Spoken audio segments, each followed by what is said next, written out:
a break, a meet the teacher break for two of our members, and we're now back in public session. Jessica, you continue? Sure. So when we took the break, I know Chad, you had put some issues on the table. I think if we could, I have a bunch of scenarios which I think might be, we can jump back in there, or we can kind of work through some of the scenarios and talk through your issues as we go through the scenarios. But can you just repeat what the issue was that you want to discuss, and we can. Sure. It was picking up on David's point, because you were asking about the idea of it's important to not come across with a high degree of dysfunction. And you were also talking about listening and being open-minded and things like that. So the question becomes where I wonder if we fall down at times. David was talking about this not feeling as though the public gets sort of carried along in this communication process. Where I think we could do a better job is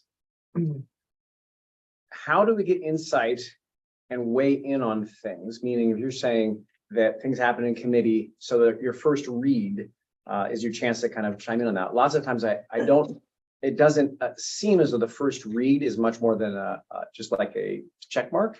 Yeah, it's a policy committee only. It's something which shows up on our general board agenda, right? Like first read, first look through. But that's only for policy meeting. That's the one committee that has what you call the double bounce. The other committees don't have that. So then the question would be how to get, like, let's say, here's an example. So the EOC that hopefully today we're going to hear a little bit about, that Peter's been doing a great job bringing this topic up over and over again. That is an exact example where we're alerted about its existence. What is, I'm sorry, EOC? Educational Optimization Oh, Committee. okay. I'm just using it as an example. I don't actually know what input I would necessarily make on that or whatever, but if there's this issue, the EOC, this thing that Peter is spearheading. So that would be an example, to David's point, of getting to have some input or eyes into that or ask your questions early in the process. So oftentimes that comes along. So the question would be where to get insight and or weigh in. Then number two, my second concrete question would be, if we are going to debate something and you're talking about having deliberate discussion and debate, where should that happen? Because I don't actually think we do much debate in the public meetings or deliberate. I think to the sort of nodding head question, which is, I think, this idea that seems as though we're already decided on things. I think that's one of the missing elements for me, is how do you have productive and where does that happen? And then number three, and I think perhaps most important, is how do we educate the public about why we're doing what we're doing? I'll use this example. I thought Lisa last year did a great job, and I told you this at the time, of picking up the baton about the whole school violence subject, and then helping educate people about the efforts we were making based on two folks who came forward in the community. But that was something that, had we done a little better job earlier on of demonstrating that this is the process we're going through, I think we could have avoided some of the kind of frustration that came up in a couple of the meetings. So those are the three questions: how to get insight and weigh in. Number two, where and how to deliberate and debate. And then number three, how we should educate the public about why we're doing what we're doing. Sure. So good questions. And those are really at the core of the communications piece. So I'm glad we're talking about them. So number one, how to give insight and weigh in. I assume you're talking about to what the individual committees are doing. Is that right? Well, actually, any examples that were brought up, like, so David had a question about the union contract that he felt it was sort of after the fact to bring up any of those questions. Or if you use the EOC, meaning not just a committee thing, but some large agenda item that we're going to vote on, when and how to bring up or get insight into the thing before it's fully baked, which goes to the nodding head thing. Yeah, I think that there are two ways that board issues come to the surface and are discussed and deliberated on. One is through committee. And so the two examples you gave really are centered in the committee structure. So the negotiations actually happen through the negotiation committee. And we talked about that. I don't know if you would come in at that point, but we talked about some suggestions for ways to kind of give input into that process, or to make the board aware of that process along the way. I think that's a pretty unique type of committee. The policy committee, the EOC committee, right? Any other committee. And then the other way that an agenda item comes to the surface is the superintendent and the chair put together the agenda. And if there's an item on the agenda, typically, but not always, there will be information that's shared with the board through the agenda packet in advance of the meeting, where you get to read and kind of educate yourself. I call it doing your homework. And then you come to the board meeting aware of all the information that you need to have for that discussion. And this is why I made the point, I don't think you would come yet. I made the point earlier on that if there's information that you feel that you need to help inform your discussion or decision-making process that isn't provided in the agenda packet, how do you get that, if at all? If you do get it, right, let's say you ask for it from Lisa, or if you want it, if it needs to be provided by another member of the administration, I think the key thing there is to make sure that all of your other board members get the same information. So you're all operating with the same baseline of information.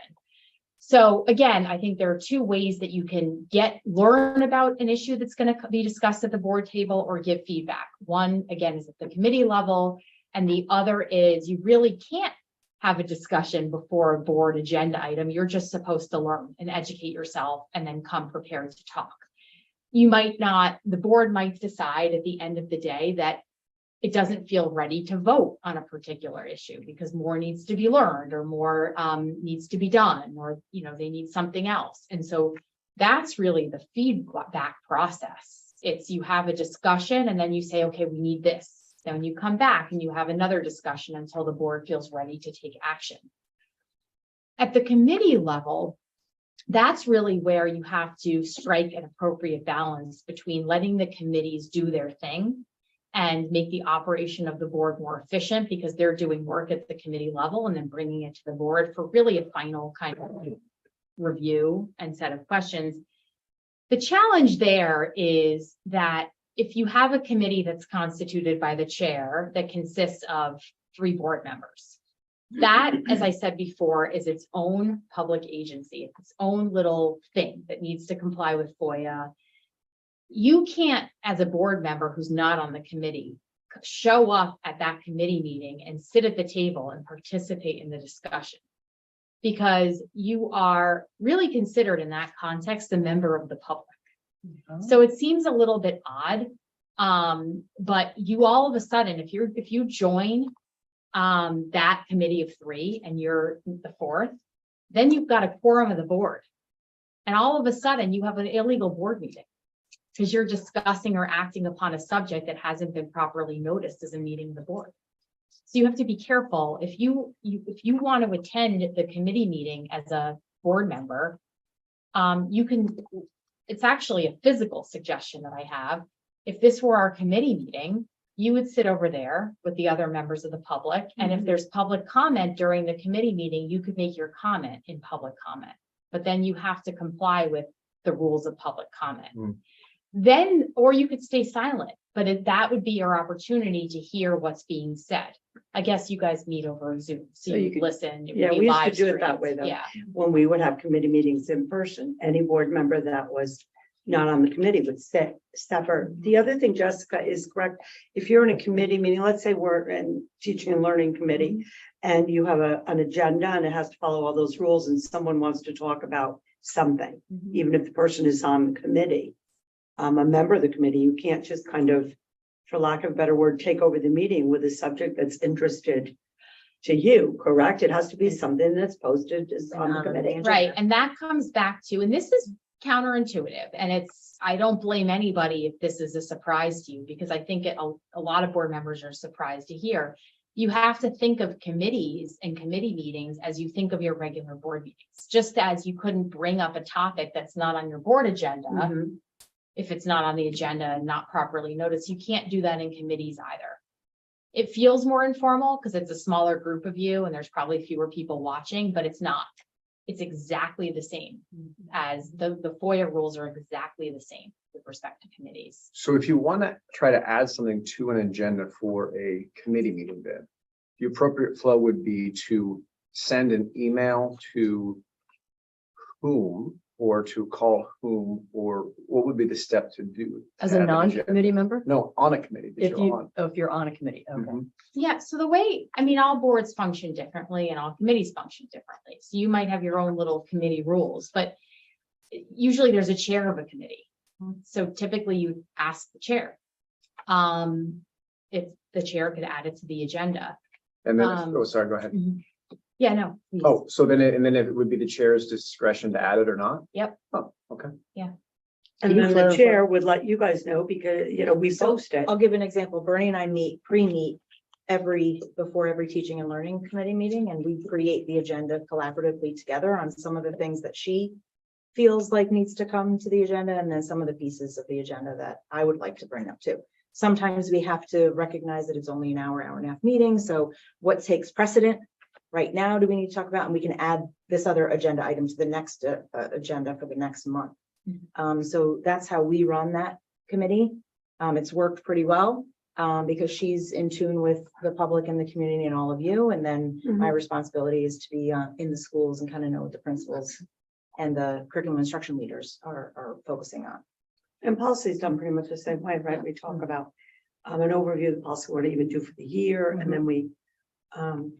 We also keep an item at the end of our policy agenda that's, New business policy- order. new policies to discuss next, and we And just just use that do time to stuff. kind of say, hey, is there anything that has come to your attention that we should expedite and move forward, sooner rather than later, and then, Jody will set it. Yeah, We add it to the agenda for the following. Yeah, meeting. whenever it can fit in, as soon as it can. and to David's point earlier is all of these meetings are live Zoom.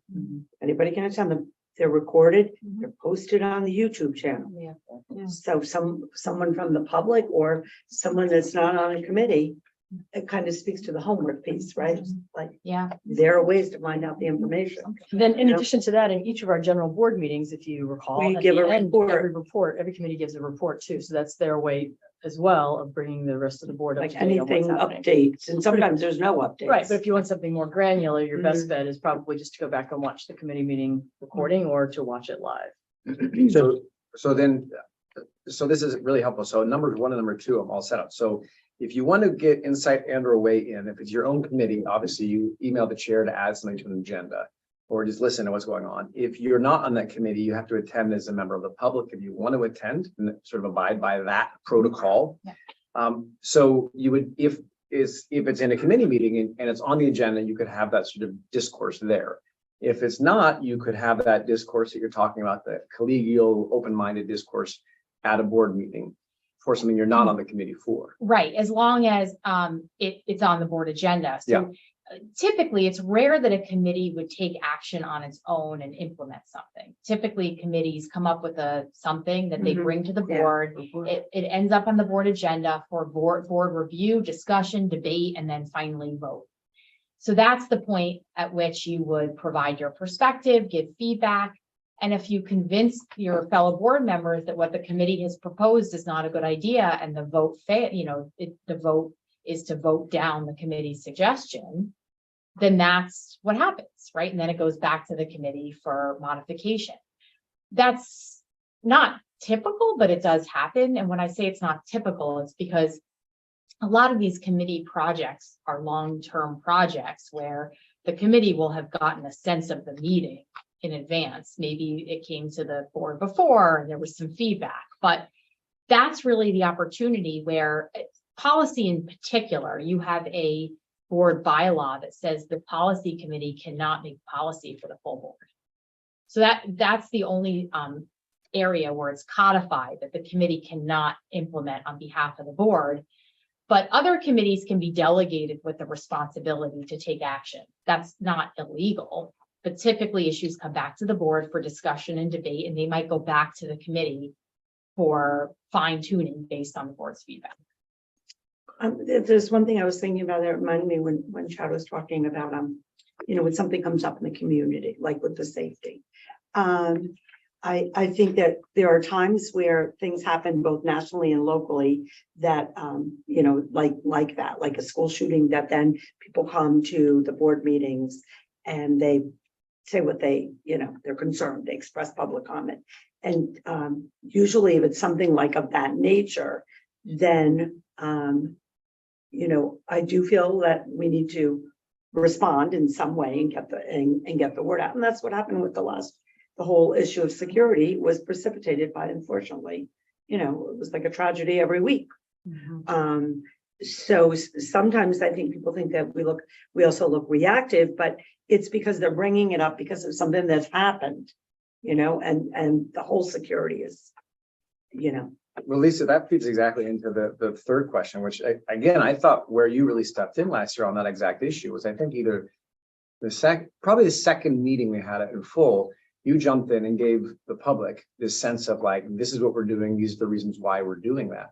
And that part of like, how do we connect to the public, the rationale behind why we're doing some things, that's a part that I do feel like is missing sometimes, that either lively but well-meaning debate could help people get an insight into, or maybe doing just a clearer job when we're voting on something or when we're putting forth something, giving the rationale behind the why. And I think that's the third sort of question I have with this around communication that I think would address some of what David had brought up. Correct. I don't know if that's right or not, but that's my. I just have one read on quick what you said. question that I think Chad might be asking, because I believe it came up in the past, which is how to have things added to the agenda.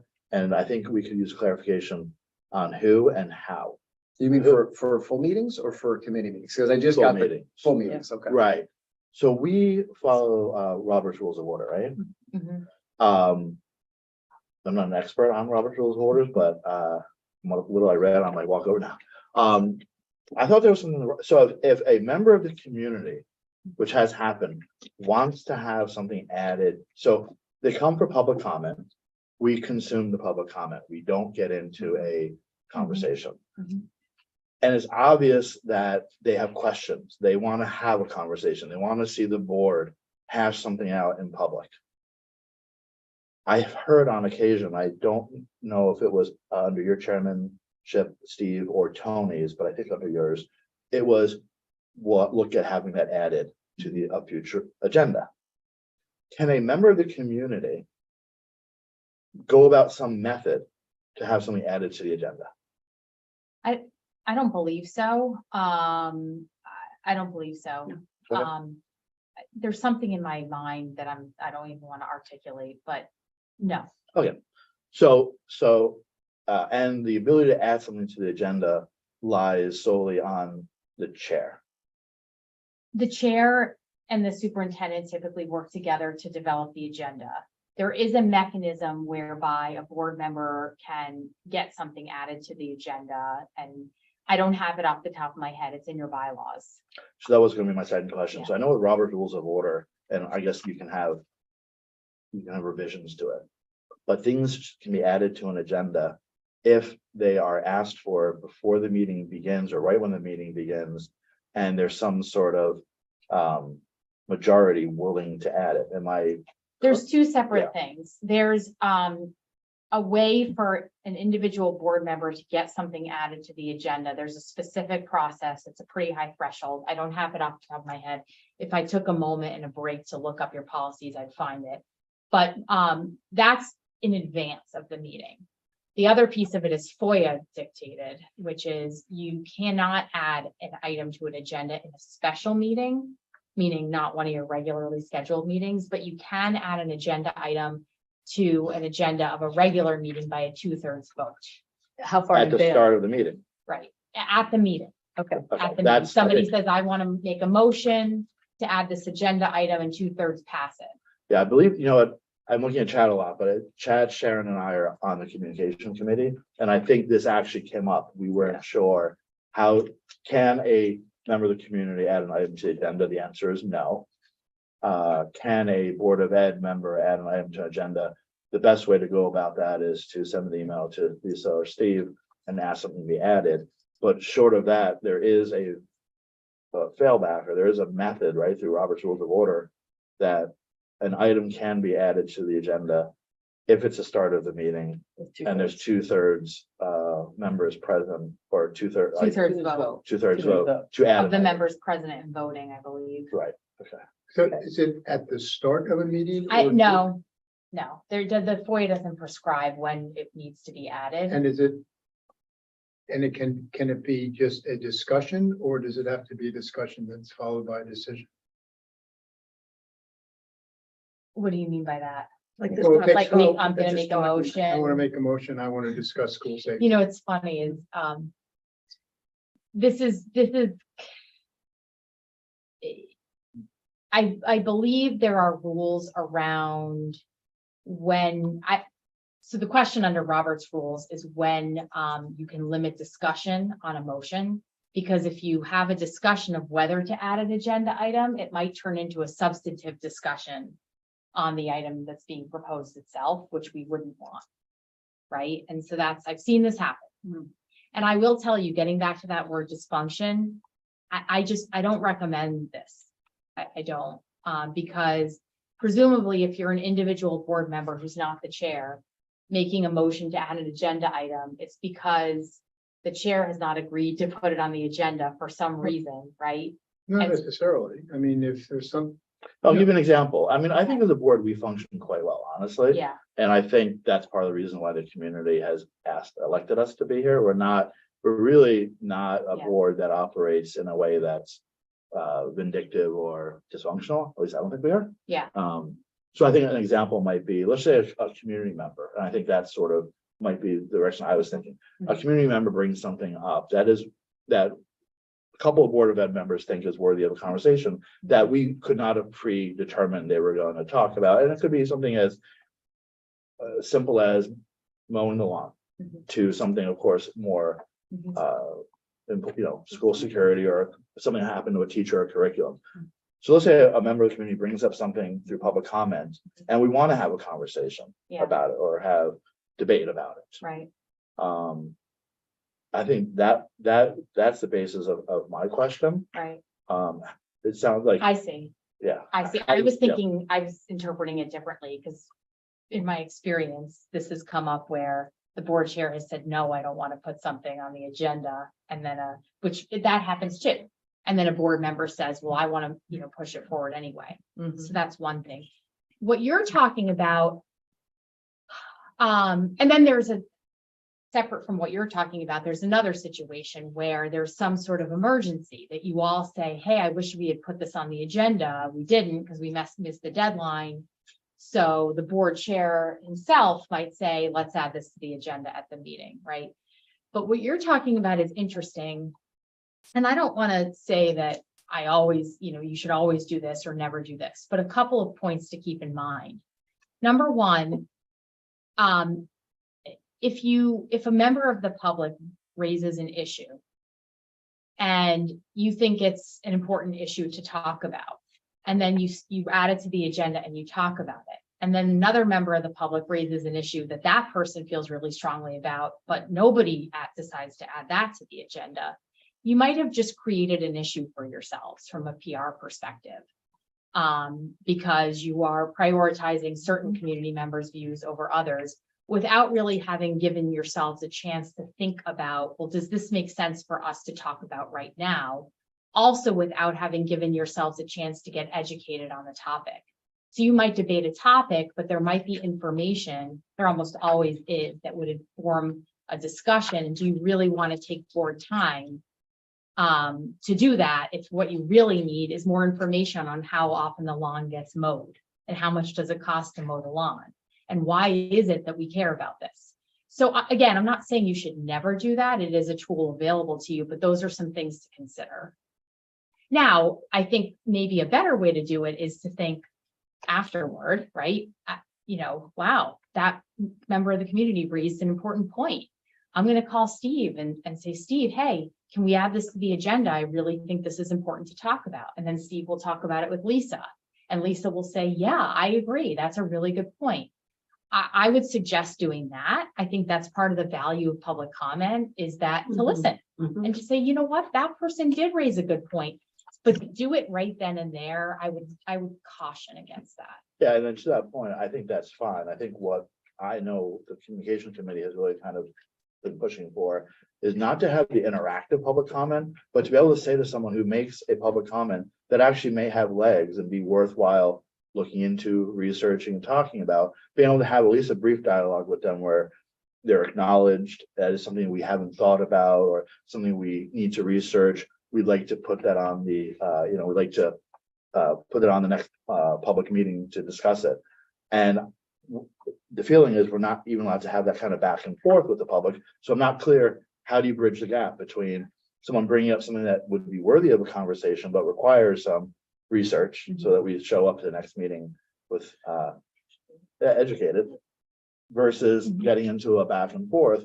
Like, so how much can we, how much can we acknowledge and thank members of the community? Because I think that's, again, we sort of nod our heads and it's not a good look, is really what it comes down to, because that person's public comment is probably the most important thing they're going to say that day, right? They come to our meeting, we meet once a month, and whatever's on their mind, they made the effort to come, and that's really important to them. So, how do we acknowledge them and thank them? And if there is something to take away and revisit at a later meeting, how do you bridge that gap? Yeah, I do have a lot of thoughts on that. I think I've heard the same thing from many boards. This feels really awkward. What are we just supposed to sit there like bumps on a log, right? Nevertheless, you are. And the reason is when you said, how do we thank them? How do we say, yeah, we want to put that on the agenda? Who's we? Who's we? What if Steve doesn't, what if Melissa doesn't think that should go on the agenda, but you do?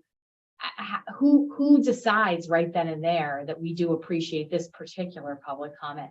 And then again, I'll make the point about then the next person comes up and you think, wow, that's a crazy idea. And then you're silent with that person. I think that's maybe not, that could be not a good look too. Yeah. Yeah, I mean, I think a lot of this conversation, it's helpful to take a step back and just think again about management versus oversight. I think when the public comes to our meetings and speaks out, they may not be aware of how a board of education operates. And the most valuable thing that we can take away from their conversation is that the administration, our superintendent, is listening to their comment and heard what they said, and then has the ability throughout, however, in her esteemed judgment thinks it best to respond, whether it's through a memo that comes out in a few weeks or a day, whether it's developing a committee, whether it's hiring somebody, whatever it is that she thinks addresses that comment, that's how she'll proceed. And that information will get conveyed to the school community in some capacity. Our job in oversight isn't in that moment at public comment to have a discussion about how the schools are run. That's the management of the school district, which isn't our purview. Yeah, I think that's a really good point. And I think part of the issue is that there can be mixed comments. There could be a comment that touches on, management. There could be a comment that touches on something that is within your purview, like a facilities issue. But I have a very concrete suggestion, which I may have discussed with you all before, I'm not sure. But one thing you might consider is coming up with a script that you read at the beginning of every public comment session that reminds the community we're listening, we value your feedback, we value your comments. Don't infer anything from the fact that we can't engage with you. We can't. If you end up adding an agenda item in the future in response to a public comment, you could even say, keep listening to our board meetings because you may very well see your issue added to our agenda in the future. So some elegant way of reminding the community in advance of what your role is in public comment could take care of that feeling of discomfort in the moment. Jessica, you read my mind on that. And I think that's a brilliant idea. I've actually suggested that in different ways at different times. Do you have any kind of boilerplate language that we could examine if we were going to consider doing something like that? I don't, but I'm happy to write it. Well, would it be more What's the cost of complicated? Right, but would it be more complicated than? I think just being transparent, and I don't believe we're not transparent. I believe that there's a perception we're not transparent because the words that sometimes people hear or don't hear. So could we not just maybe in communication come up with a draft that the full board would approve that just simply kind of outlines the parameters, like when we do the reason we don't have interactive public comment is because most of the issues an issue that would be potentially raised is one that requires getting more detail, and we don't want to respond in a moment without all of the details. So I think the intent here, That was was just to be more warm. and I think that would go a long way to doing it, some sort of. Yeah, but then it's gonna get all lawyered up. So. Well, no, I Not think, because if necessarily. it doesn't Two exist, sentences Yeah. on the agenda. No, right, I'm saying I want to be warm about it, is what I'm trying to say, like, I know that we, like, there's what we can do, and then there's how you deliver it. I can be warm. Okay, no, that's what I was. we could, to your point, or to your point, we could start with a bad draft in committee meeting and communications committee and improve it and probably be more than 2 sentences, but doesn't need to be 2 pages. And I think that's a Short and great starting sweet. point. Short and sweet, and here we go. I mean, listen, we're there to listen to everyone. We are not there for therapy, so it's not our position to have to answer back to them and try to, alleviate their concerns at that meeting, but we are there to listen to them, absolutely. And we all listen to them, but we do need to let them know why we're unable to respond to them. You know, what's interesting is the process that you're gonna go through to develop this 2-sentence or 5-sentence or whatever it is, Will will take so itself educate the public, right? Because in the process of coming up with this, you're gonna be expressing publicly, we think it's really important that everybody understand that this is, how we feel. And so if the public's paying attention, then they'll hear that piece of it, and then you'll have your script. What we should Do do other is we should- boards read a disclaimer of some sort before public comment? Usually it's more like you have 3 minutes, we're gonna cut, it's more just very procedural, but Yeah. I think I've suggested this to other boards just because I happen You to think have it's, suggested it, yeah. I think I hear this a lot and I understand because if I were up there, I'd feel the same way. And so I think that this could go a long way. It might seem a little stilted, not warm to read it at the beginning of every public comment session, but on the other hand, you're not going to have the same audience every time. You can also publish, to your point, Steve, you can publish that sentence on your agenda. It can be right then and there. And I know a lot of boards do publish the time limits and this and, procedural issues related to public comment. We could just ask Chat GPT to write a warm, welcoming and bulletproof legal statement at the beginning for how the forum should be handled in public comment. And then we can make sure it's written grammatically correct, which often is not. And You say That's Chat my GPT, write it again and do Yeah. it grammatically The correct. this time. grammatically correct Yeah. language, yeah. Yeah. And cites real cases. There was a lawyer disbarred for using ChatGPT that cited fake cases. Yeah. No. Yeah. What we should actually do is ask our high school students to write it. Research most effective words and write a The Board of statement. Education could use it. Why can't I in the classroom? We had a very interesting presentation on it. Yeah, to be clear, since this is public, I am not suggesting we actually do this. Steve, you're breaking for a great point. I'm saying it probably to be provocative because it's what our students are going to have to grapple with over the next Curious to months see what and they come years. up with. It'd be great. When it comes up. Yeah, it'd be instant and But as good as whatever we're going to come up with in the next week. So it's an interesting thing that our kids are going to have to grapple with. Anyway, I don't mean to take things sideways. That really helps my 3 questions about the only one that's left a little bit is how best to educate the public, because I think there's 2 halves of this. On the one part, if they know at the beginning, this is how public comment works, and this is what my expectations are about it, which I think that language will fully address. The second part is how do we help them understand what we're doing? I think if we do that a little better, then there will be less that would fall on us. It would not feel like it was being discussed or deliberated, and therefore would not feel quite so much like the bump on the log dynamic you're talking about. Yeah. So for example, said would it be something else. appropriate now at the Development, beginning of the school year process. for the board to communicate to the public when I think the hardest thing for the public to understand is when they email everybody and they don't get a response. So is that something that's helpful to address kind of proactively? Yeah, don't I mean, I know, think- You know what I mean? Right. Without I encouraging everybody to email the entire board. think you could so this, if you have this introductory remark, you could fold that in, because as I said before, I liken the email to the entire board to just a written form of public comment. Yeah. So you could use this as an opportunity to say, when we get public comment, whether it's in a board meeting or whether it's through an email to the board, this is what you can expect. And just as when you're sitting in a board meeting, it's usually the board chair who says, thank you for your comment, right? It's the board chair who says, thank you for your comment in an email. And it's almost never substantive. So we basically, before you got here, Chad, one of the things we addressed was if somebody sends you this email, or the entire board the email, do you respond individually? And the answer, the agreement that I thought that we had in this room was no. So that we can act as a board and not as individuals. We have a spokesperson on behalf of the board, and that would be Steve, the chairperson. So that way they're not getting 7 different responses all over the place. But acknowledgement, of course, of their email, and just letting them know that it's being sent to the proper place. Yeah, right. Is this moving into action too quickly? And should I step back? If I will be so bold as to suggest, if the communication committee, we could write a version 1 draft of this for others to consider and see if this is a good idea. Is it okay to propose that in this context, or is this is a retreat and we should hold this off until we get to actual committee? I would recommend holding it Okay. off. I'm talking about the before the public comment. Yes, the boilerplate language. You before- could put it on your committee as an agenda item. I know the chairman there. And- Put that on. Yep. Okay, we can put it on the agenda. Great. So, I just want to be mindful of the time. It's 2:45. What are you all thinking in terms of how much time you want me to spend with you? Well, we definitely want to have a FOIA conversation. Yeah.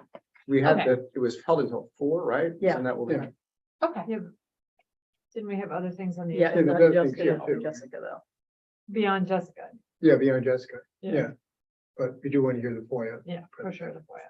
Yeah, So I think do the FOIA, skip to that. if you can. Yeah. Is there anything in between Thank you. that and the FOIA that was? critical? So actually a lot of the scenarios that I had drafted, we've talked about, like this Okay. next one, and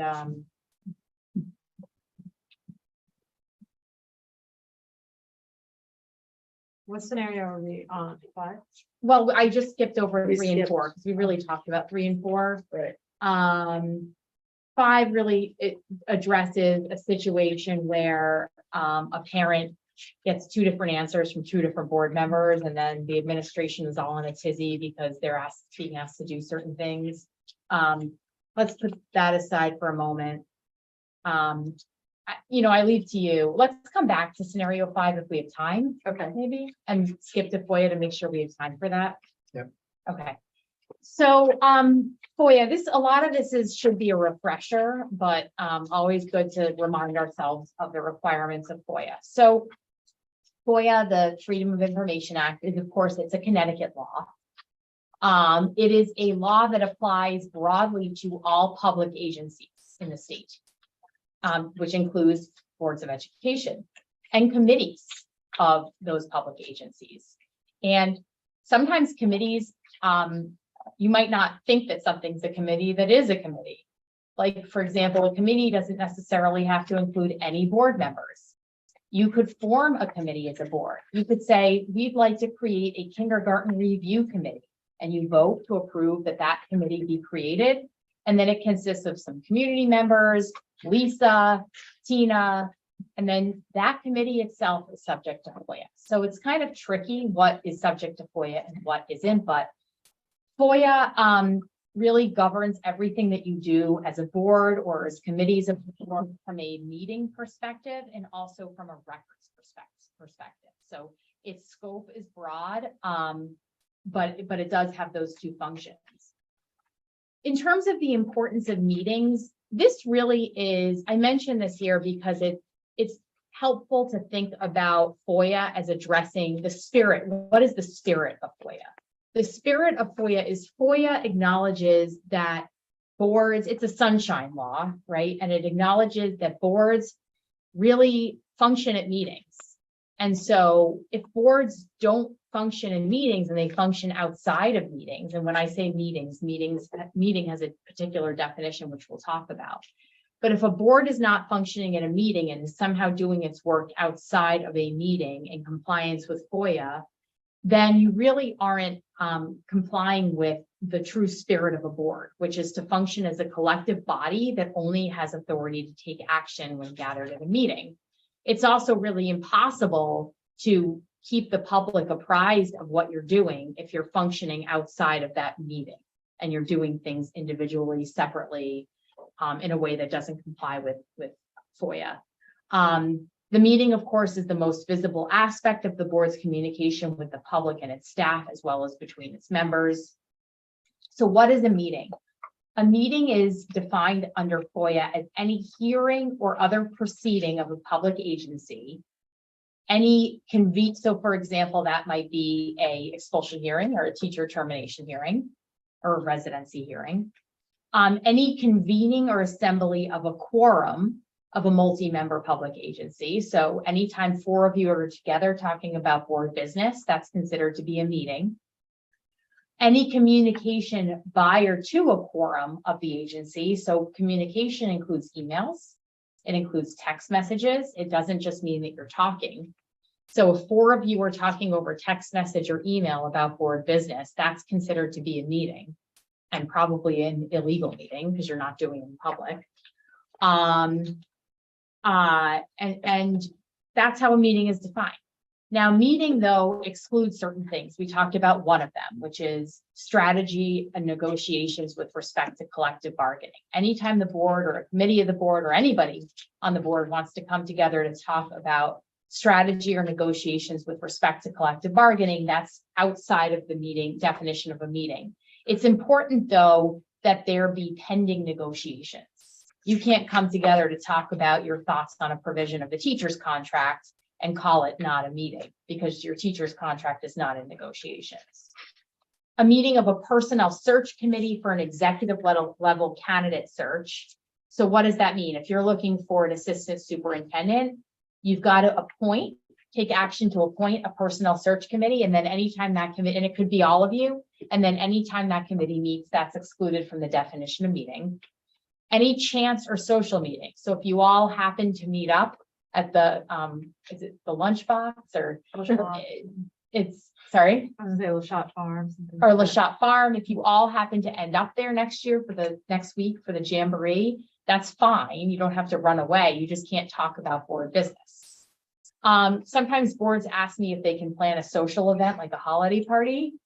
And I say, you can, but you might be, creating more trouble than it's worth because people are going to question whether you actually stayed away from board business as a topic of discussion. A caucus of members of a single political party is never considered a meeting. So all the members of the Republican Party could get together and talk all they want about board business, and that's fine. And you also can have communications that are limited to notice of meetings of the public agency and their agendas. So I'm sure you get that all the time. Here's the board packet, we're meeting at this time, etc. So the other thing that's interesting is that Lisa, as the superintendent, is considered to be a single member public agency. Surprise, congratulations. She is a single member public agency. Now, obviously, if she sits in her office doing her work, she doesn't have to post it and comply with FOIA. But where this comes into play is if Lisa creates a committee, right, which she can do, and it's a special committee to address a special situation, like communications. And she invites, David to be on the committee. And she said, David, we want your feedback. And she invites some parents. She's just created a public agency, right? But so I say that only because that's as distinct from a meeting of her cabinet. So any kind of day-to-day or cabinet meets, I'm just making this up, every Monday morning, that meeting doesn't have to comply with FOIA because it's an administrative or staff meeting that she holds. But anything special, I would suggest calling me to make sure, may have to comply with FOIA. And then the last piece is kind of a wonky one. I don't want to spend time on that one. Emails, text messages, and voicemails. So the highlight here is that your communications, no matter the form, text, email, even if you conduct them on your Gmail account, your private cell phone, if you're talking about board business, which really is anything having to do with the school district, that is considered to be a public document that can be disclosed if somebody asks for it. For example, if somebody says, I want all communications, among board members or in the district's possession, custody, or control about your planning for better communications with the community. then Chad, your text, I'm just making this up. Yeah. If you sent a text message to David after this and said, hey, let's talk further about, that public comment to make at the beginning of public comment. There's nothing wrong with you doing that, but just be aware that you would have to provide that in response to that FOIA request. One thing I will say is this is a best practice. You're all given Weston Public Schools email addresses to use for board business. I would suggest, so if you want to send that message to David, go for it, but use your Weston PS email address, avoid text messages, avoid using your Gmail or Hotmail. And the reason for that is that then you don't have to worry when somebody makes a FOIA request. You don't have to search through your individual texts or emails.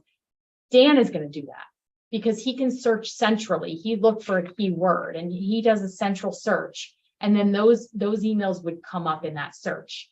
The other thing is that if you have auto delete on your text messages or your personal email, then you've written about board business, you could run the risk of violating some sort of legal hold obligation. Sometimes we have what's called, I'm sure you've all gotten legal hold notices where somebody files a lawsuit and you're required to preserve all your communications. It's much easier if you've done all your communications over Weston Public Schools email, because then they will be appropriately preserved and retained. If you've done them on your own personal email or text message, you might have violated that obligation. You can't violate it before you're on notice, but afterward, you might forget to turn off your auto delete. So there are certain records. So I've talked about FOIA requests before. Not all records are required to be turned over. There are very specific exemptions from disclosure under the law. A couple of the most common ones are privileged communications, records pertaining to strategy and negotiations with respect to collective bargaining. So if I sent you an email saying, hey guys, if Lisa sent you an email saying this is where we are with negotiations, that would actually be exempt from disclosure, just as your discussion wouldn't be covered under the definition of meeting. Teacher evaluation, records of teacher evaluation and performance are exempt by statute. There's actually a separate statute, 10-151C, that's separate from FOIA, that says teacher evals are exempt from disclosure. What about, Sure. I'm sorry, coach evals? No, No, what? not exempt from disclosure. Not exempt. Only teachers, and that includes administrators. And what's the Teachers and definition of teacher? administrators. A certified staff member employed in a position as a certified staff member. If you had a certified staff member, like our social studies teacher that was the football coach, and somebody wanted information about it, the person as a football coach, Not exempt. not exempt. No. So it's the rule. So any coach Mhm. or a para or a custodian. Mhm. Okay, only teachers. Only teachers and administrators. Okay, thank you. But one thing to keep in mind though is records of discipline are also not exempt. Excuse me? Records of discipline, They're For not anybody. exempt. from not FOIA? exempt. Oh, okay. Subject to disclosure. So for Just teachers, or everybody.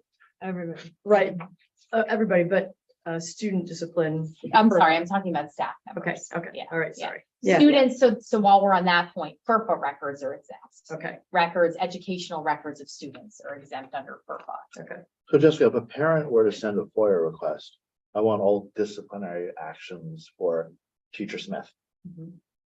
the district would have to comply and provide that. Yes. Now the District. district, yep. Fine. The district would have to inform the teacher that that request has been made, but would also have to comply. With other employees, coaches, paras, any of them, it's probably good practice to say there's been a request. You're required to say that. You're under required. FOIA. That's what I Yeah. thought. Okay. Yeah. The other piece that is a little more complicated, I don't want to take us on a bird walk, but records that, if disclosed, would constitute an invasion of personal privacy are exempt. And really what that means is records like medical records, social security numbers, in some cases, like records of somebody's divorce proceeding. But it's the district has to establish that it would constitute the employee's invasion of would invade the employee's personal privacy, not the employee. The employee can't say, I don't want you to share this because this is private. Because the presumption is that everything that the district has on record is not private, except for certain, things like medical information. So I just skipped the scenario because we talked about it and I'm trying to move a little bit quickly. So just the takeaway of scenario 6 is use your Weston PF email address. The takeaway from scenario 7 is, so this is that you can't communicate among a quorum of you via text because it would be an illegal meeting. But if it's a caucus, members of the same political party, then that's okay. That's excluded from the definition of meeting. I'm rushing here. I'm happy to spend more time on anything. If anybody has questions, let me know. But you guys have been so engaged that I think we've covered a lot. We have. We talked about electronic messages and electronic communication. So email communication, but not a unilateral communication by, for example, Lisa. I'm sure Lisa emails you all the time with an update. That's fine. There's nothing wrong with that. That communication is a public record. But if you all start responding to that and saying, hey, thanks, Lisa, I had a question about this, and you copy everybody else, and then Lisa responds, all of a sudden it becomes an illegal meeting. So the moral of that story is do not respond to email. If you have a question, pick up the phone or send, if you must, send Lisa, don't CC everybody, send Lisa an individual response. But the caution there is that if you ask Lisa a follow-up question that says, but can I also have this information, right? Then we get into the question of what's an appropriate way to request additional information, to request that the administration do additional work. And then you'll want to make sure that if you do request that and the administration provides it, that all of you are privy to the same information. I've been getting into the habit of writing in the subject line, for informational purposes only, do not respond. Yeah. And I think everybody's been really good about that. Yeah. It's a good reminder. A lot of the stuff is just, So Jessica, Stuff. yeah, I haven't responded to those emails. which is good. Please. So 3 of us can exchange an email. It's subject to FOIA, but that's not a meeting. The issue is if, let's say I have a document, it's about how often Wilton cuts their grass. And I say, I'm going to forward it to Chad and Peter because they're grass people. And I just send that document to them, how often we leave it at that. No problem with that. We then get into a conversation about it and they ask Sharon what her opinion is. That's where we've gone from 3 to 4. Yeah. So we've created a meeting, but just sending the document out to 2 other members, that's subject to FOIA, but we haven't had a meeting. Correct. And if it's, what happens if you have a document you want to share with the whole board for discussion later on? Lisa sends those kinds of emails to us. Can we as board members, let's say we have a regular meeting tomorrow and it's about whatever, the lawn. And I decide to send an email out to everyone and say, hey, this is what Wilton does. That's fine, as long as I say this is for Informational for purposes. discussion. No, we can discuss this. It's on the agenda. Everything's cool with that. But hey, I have this last minute piece of information that I want to send out to everybody. Can I do that ahead of a meeting? So I would just be careful because if Lisa sends out an email, here's some information I want you to know about the lawn for our discussion tomorrow. And then you reply all and say, this is what Wilton does. No, right. I'm saying a whole new topic, nothing related to anything. It's just, we have a meeting tomorrow and it's. Yes. You can do that. You can send something unilaterally as long as nobody responds. And the idea there is if we come back to the purpose of FOIA. FOIA is designed to protect against the board having a back and forth of any sort outside of the public eye, if it needs to be in the public eye. So you sending something to the board and then the board discussing it is fine. Somebody could get that communication if they request it. What they couldn't get, right, is if you all met and had a discussion outside of FOIA. So that's fine. And I don't see any problem with that. So is it a good practice then if David wants to send this out to put in the byline for information only do not just, or something like that. I don't know. I think the best practice is for David or anybody to send it to Lisa to add to the packet. And then Lisa would say, let's say Lisa sends out the packet. And then David says, hey, can you add this, right? Then Lisa will send out a supplement, right? Because then the idea is that it's coming from one person, it's for the board's purposes. I don't love the optics of an individual board member saying, this is my, this is what I'm sharing. It almost is the beginning of a discussion. Yeah, and the real world scenario is that we had a executive meeting. Leave it at that. There was a document I wanted everyone to see that at the last minute, I think a couple hours before the meeting, I'm like, oh shit, I have something that's pertinent that would help everybody out. And I just sent it to everybody. We didn't discuss it. We didn't do anything. Should I have not done that? Should I have sent it to Steve and then have Steve send it out to everybody? I prefer that. I Okay. think that's a better practice. What you did was fine, Yeah, maybe just only send it to Steve now I think about it, but I just was, yeah. but Did I- channeling everything through Steve Okay. and or Lisa, Yeah. I think is the best practice. Okay, that's the basis of my question. Was like, I did have the document. It was relevant. Yeah. It was and I said that, I guess, to everybody and I wasn't I'm sure sure. it came from you, but you also didn't have any commentary. So No, right. Right. There was nothing wrong with what you did. Okay. But it's just, I think it's a better practice just to make sure that your communications are streamlined and everybody knows, who it's coming from. But if it's the last minute or if it's 5 minutes before the board meeting, that might not be possible. Oh, and we just talked about that point. Yeah, We're just- So, we're a very active, engaged group. here. yes, that's great. And then That's good. the last set of, the last topic I had here was communication and information sharing, which we've also touched upon along the way. But, scenario A, the takeaway there we've talked about, which is it's important if one board member, needs or wants more information, how do you handle that here? Let's stick with the lawn example, right? You're thinking about more frequent mowing for Board of Ed lawn, right, outside in the back there. And you have how much it costs, you have the frequency, you have information about how much noise it's going to cause and how that intersects with when class is in session. But, Peter, you say, you know what, I really want to know, are we using electric lawnmowers? Are we using gas powered lawnmowers? Because that's an environmental issue. And Peter's on pollinators pathways, so he doesn't want the lawn mowed at all. Or that. Wildflowers. So if you sit there and think, okay, the board discussion is tomorrow, I need this other, or next week, that's a better example. I want this other information. How would you all handle that?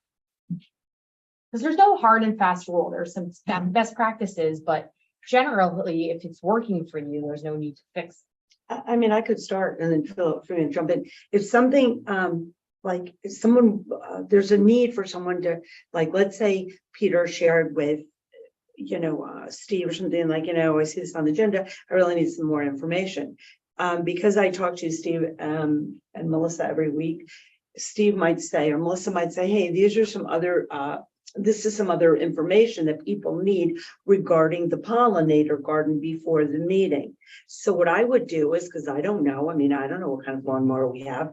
I would go and I'd find out the answers. I'd walk over, get out the answers, and then I would, put an email like, here's more information about this, this, and this.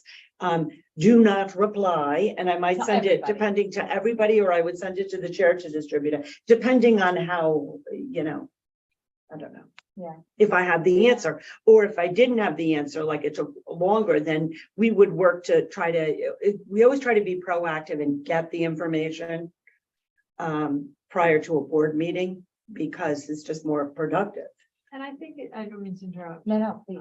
I think it's really helpful from the administration's perspective, if requests for information from board members come through either Steve or myself to Lisa, because really a critical role of the administration is to monitor the workload of their staff. And I think if we are reaching out in our individual capacities to, maybe it's even the person like, Bernie's reaching out to you in curriculum, and you're reaching out to Dan and communications, and then, Lisa's better placed to manage their workloads than we are, right? So I think if it's a request for something you have and, you know, you can bring it to myself or to, Yeah. and then we can discuss it personally with Lisa and she can say, well, that's really important, but, you know, Dan's working on this massive project right now that's takes priority and we'll get to that in another Yeah. month or two. I just think you're better placed to, That's really, manage that that's really workload. great. And also, I know who to go to. yeah. If that makes sense. So like sometimes someone will ask a new principal something, or maybe a principal that's been here and the person only gets one piece. Yeah. And that's what I always worry about, you know, or because someone says, oh, I don't want to bother with Lisa with this. I'll ask this person, please, I'd rather you bother me. And then I find out because it could involve 3 different people that have the answer. Because Yeah. we want to make sure that in the spirit of transparency, we have the answer Right. about everything. And then it comes out to everybody too. If it's Yeah, coming through that's a Lisa, good point. It's not coming from, you know, Tina or Dan to, you know, Yeah. one person, it's coming from Lisa to Exactly. all of us. Because I know I've had conversations like, oh, okay, so you told them this. Did you tell them this? Well, no, I didn't.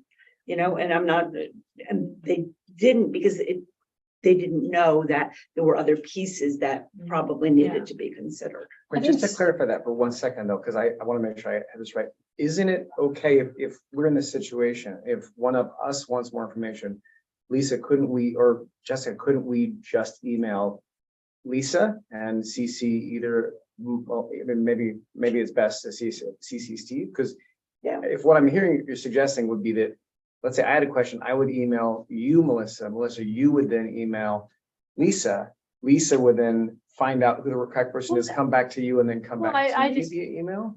I wasn't thinking via email. I mean, I was just thinking, you know, like we as Republicans meet and have a conversation, a caucus conversation, which is permissible. And if there was something that came out of that caucus phone call that, you know, Peter or David said to me was important, then that's something when I have my chair meeting with Yeah. Steve and Lisa, I would bring up. So to me, that's actually faster than all the emails that you're describing.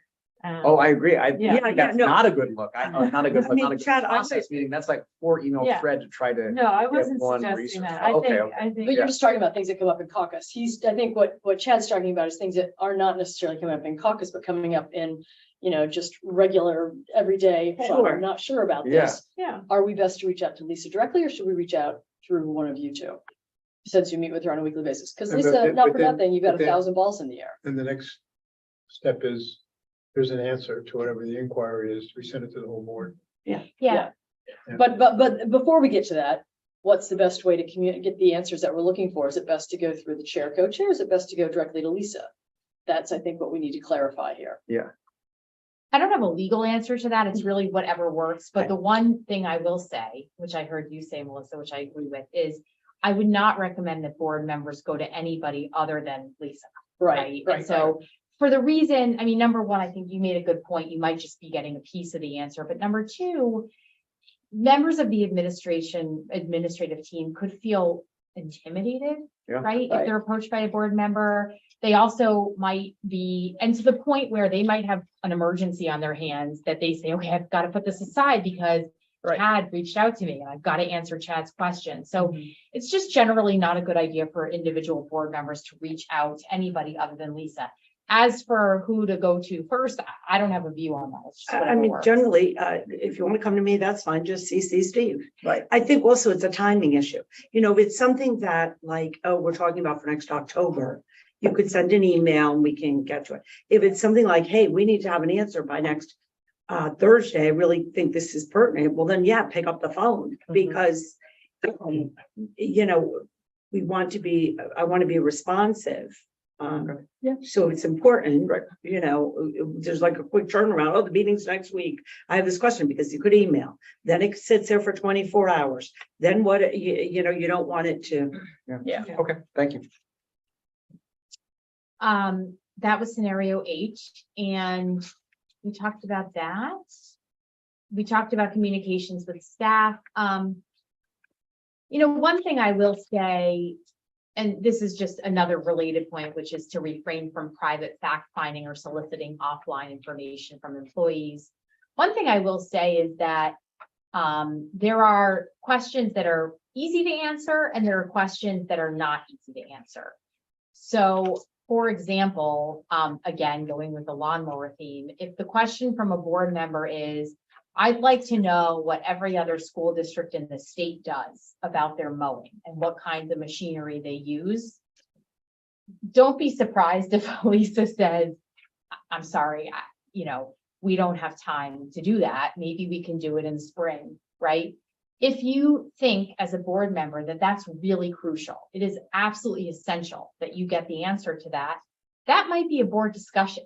If in other words, if you're going to ask a question that's going to take a lot of administrative time and by extension expense, maybe it involves counsel, right? Maybe it just costs money. That might be a board discussion.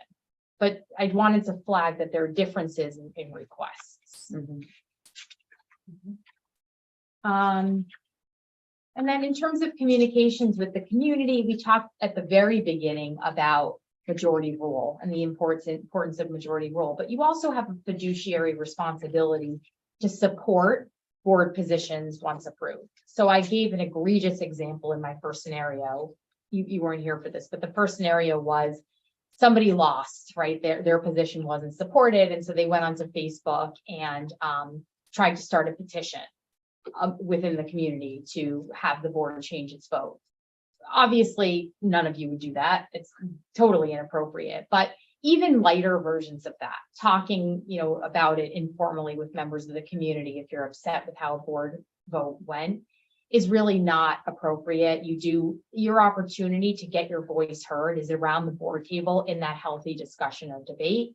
And if you're outvoted, that's part of being a board member, is that you understand sometimes you're going to win and sometimes you're going to lose. We've talked a lot about this, avoid problem solving. That's not your role as board members. That's Lisa's role. Lisa's the problem solver. Maintaining confidentiality is also important. Your executive sessions are executive sessions because that information that you discuss in your executive session is private.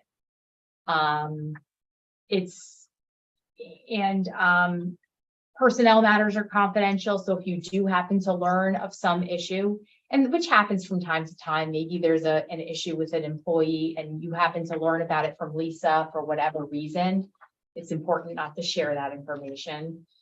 And then, share substantive issues with the board and the superintendent as appropriate. So you may learn something as a community member that relates to board business. We talked before about how you have no authority as an individual board member, but on the flip side, if somebody shares something with you, like, their child was subject to some really inappropriate, borderline abusive conduct by a teacher, right? You have an obligation to share that with Lisa, not to do anything about it, but to let her know, and then she'll take it from there. That's one of your obligations. So, and also along the lines of communications with the community, we talked a lot about limiting or avoiding side communications with your board hat on in the community. On the flip side, I would suggest avoiding contributing to board discussions around the board table with your parent hat on. You're a parent, there's no doubt about it. Nobody's asking you to take that hat off. But when you're sitting around the board table, that will always be in the background. That will always inform your decision-making and your thought process. But in terms of optics, in terms of maintaining an appropriate, posture as a board member, it's not really appropriate to say as a parent or as this or as a Republican, right? As a Democrat, you're a board member. You're a member of the team, and you're talking as a member of the team. Media requests. So the superintendent and or the board chair, that's their responsibility to respond to media requests. If the media calls you and asks for your view on the SRO vote, don't respond. That's really, you refer that to the chair for response. If the board hasn't voted on the particular issue and the media is calling, the chair will likely respond, or I would advise that Steve respond. The board hasn't voted. Steve will never say, my view is this, or I think this is how it should turn out. No, he is simply to say procedurally, we're voting on that on X date, or we did vote on that, and this is how the vote turned out. It's also the same for administrators. I tell everyone, do not respond to the press. You know, and they're really good at it. They'll forward it to me. I might ask them to write a draft like Megan wrote one about, yay, we got the award, but Yeah, and the last two bullet points, we've talked about social media and public comment, and I raced through the rest of that, but I think we've covered it all. I really like scenario 5, so that might be something that you all want to take a look at and think about. I know that I am over my time here because it's already 3:18, so I thank you all unless you have more questions or want to talk about anything else. you want to do this scenario? Well, do you think that, if it's important? Yeah. No, it really is just, it's a scenario about, Because we can Yeah, table a couple of these things. Yeah. I can tell you what the Briefer. takeaway is. Let me just summarize it. It's a community member. I'm not going to read it, but the issue is this. A community member comes to you and says, the indoor air quality at I'm not going to even name a school. The indoor air quality at school A is terrible. And you say, you know what? You're right. You know, my kid has been having nosebleeds and I'm really worried about it. And we should do something about it. We're going to hire somebody to test the air there. And then another community member, the same community member goes to another board member and says, the indoor air quality at school A is terrible. And that board member says, no, it's not. I have kids in the school. I've had kids in the school in the past, and the air is as pure as mountain air. We're not going to do anything. We're not going to spend any, not one dime on additional testing. Okay, then what? Then the community member runs to Lisa and runs with what the first community board member said and says, all right, when is the indoor air quality testing going to be done? Because I heard it's being done. And Lisa says, what are you talking about? And then that community member, then other board members start to hear about this and they get upset. And so one of them goes to Phil and says, Phil, did you hire a hygienist? You got a mess on your hands. Right. And so one of the discussions, which I know we don't have time to have now, is just to, and I say this only because think about how you would end up getting yourself out of that mess. And that's another good illustration of why it's really important not to have those side conversations and to really save. You can't avoid somebody coming up to you at LaShop Farm and talking about the indoor air quality at school A.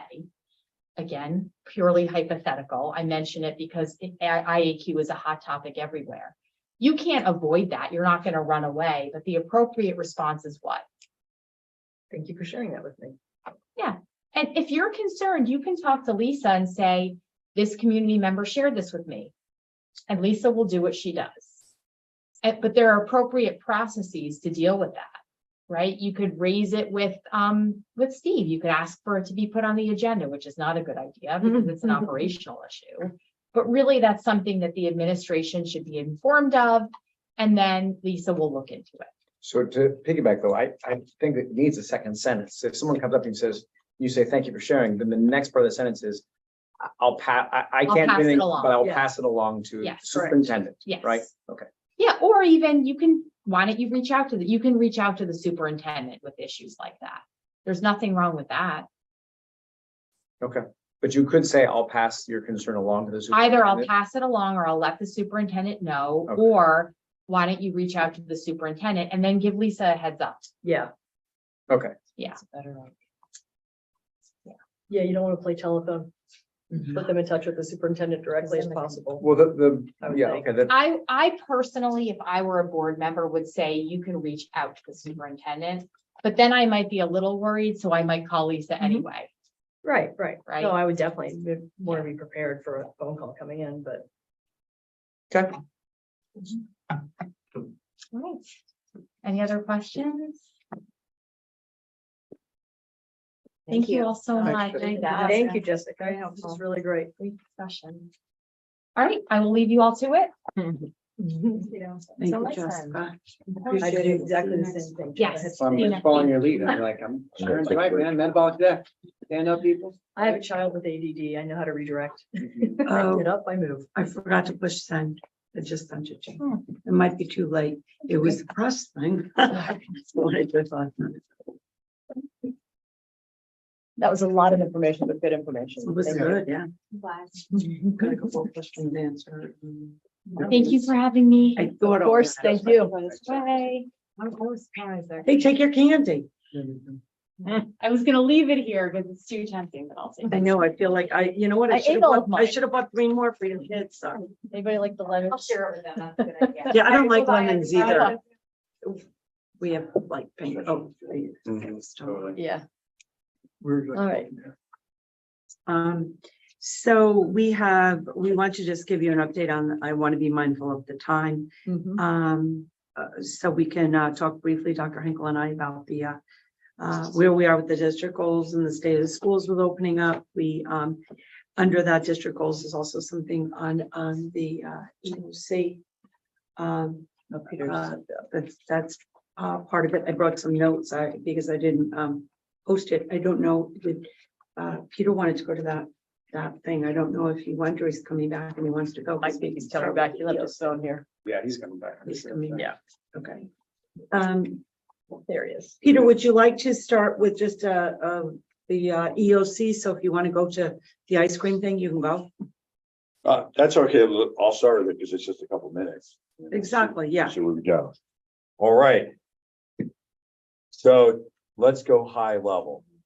So turns out Steve and I earlier talked about NCAA basketball history. We have UCLA, Indiana. I don't know if we have any Duke, Kentucky fans here, but my view of the North EOC. Carolina. How do you have Duke? Carolina? North Carolina. Don't worry. Well, Indiana. Well, you coach, It's all because I'm a about big you. Coach K fan. So the view is, we made it into the Final Four, right? So why can't we cut down the nets, right? I mean, we should be shooting for the championship as a school district. So that's sort of the analogy. I don't want it to be seen as like Macbeth, right? The famous tomorrow quote where Macduff is coming after us and it's dystopic, right? Like we have so much dysfunction that we have to do something drastic. So I like the first scenario better that we're shooting for the championship. We have a lot of stability in the district. I mean, that's really a testament to both Tony and Steve and Melissa across the board, but stability isn't to be confused with static, right? Those are two different things. So the building blocks are there. We could go dynamic, right? And that's what I think the aim of this is, to look at really interesting things. And the risk is it destabilizing, right? Is it too dynamic? Are we doing too much too soon, either with respect to facility construction or curriculum changes? So it's an interesting balance. So that's sort of where I started my thinking with this. We do have a methodology in place, and part of it is internal use of staff, but also external expertise, right? And I've been a champion of looking outside our expertise at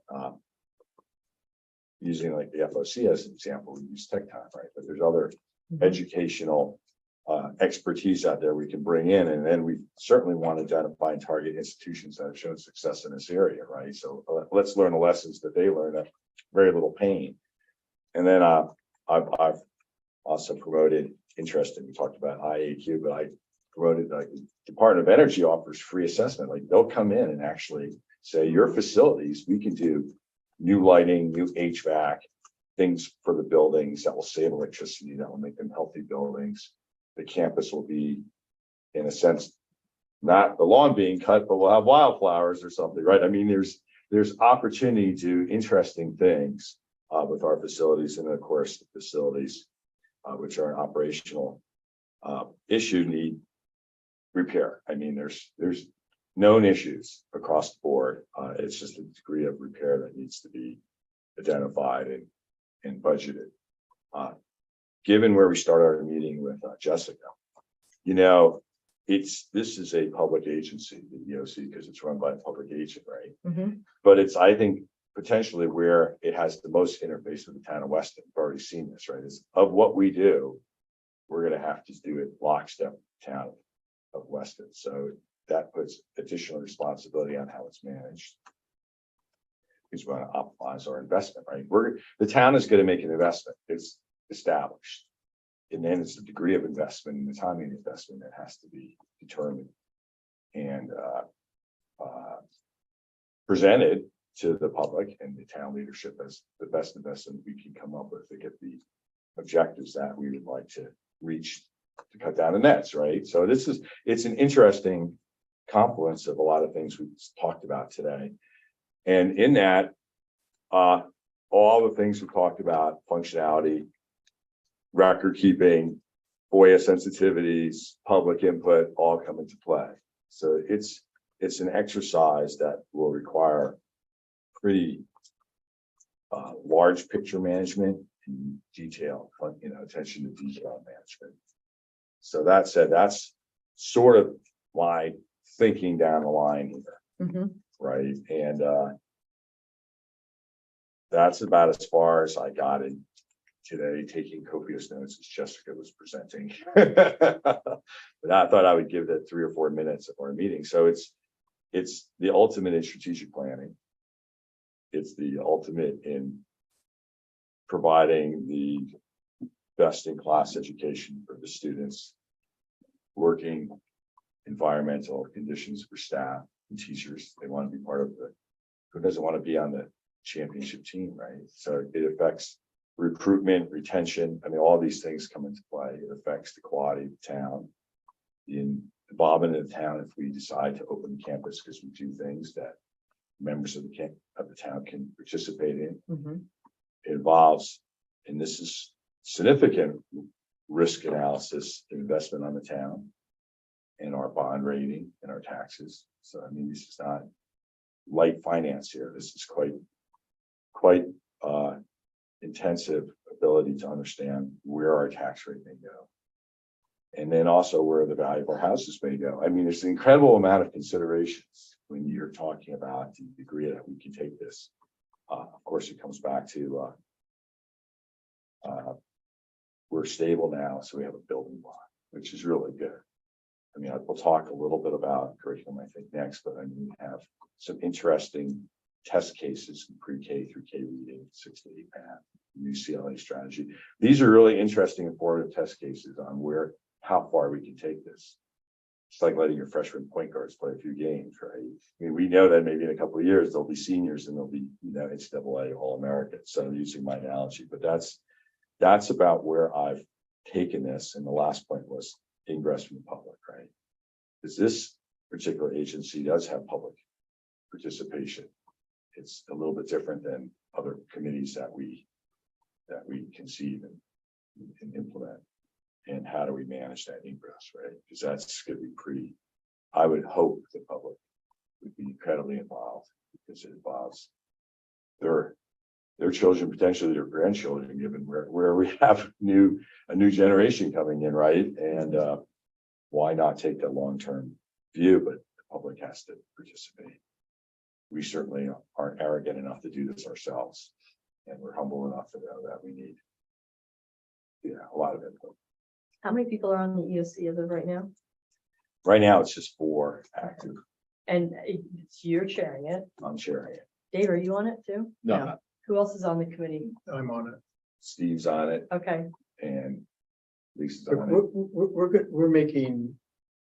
we will be making Recommendation. generational decisions, not only affecting how education is delivered, but a generational decision on a fiscal decision. right.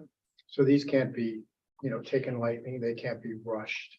No, There's no, Phil is working on capital expenditure outlook for the next, 3 or 4 years. What we're going to, I mean, it's it takes huge. a long time to build a school regardless, and, or refurbish a school, whatever the ultimate decision is. But we have to make the right decision, Mhm. because whatever we decide is going to be around for a long, long time. If you just look at, how long has Pearl been here? Steve, is Phil the 4th person on the committee? So committees are basically 3, or then it becomes I You thought you said said 4. 4, right? well, Lisa's on. I'm on that. If I may, 1, 2, 3, but who's the Who's the 4th 4th person? member? Yeah. There isn't a 4th member. Peters. Oh, I guess there's 3. Oh, Right. 3. wasn't Okay. there, but wasn't there like I thought there was a public member of the. Yeah, it was public. like. They both resigned. They Yeah. both Oh, resigned. So it's three. Okay. Oh, So okay. we're kind of rebooting everything, if I may, and there's going to be in our district improvement plan.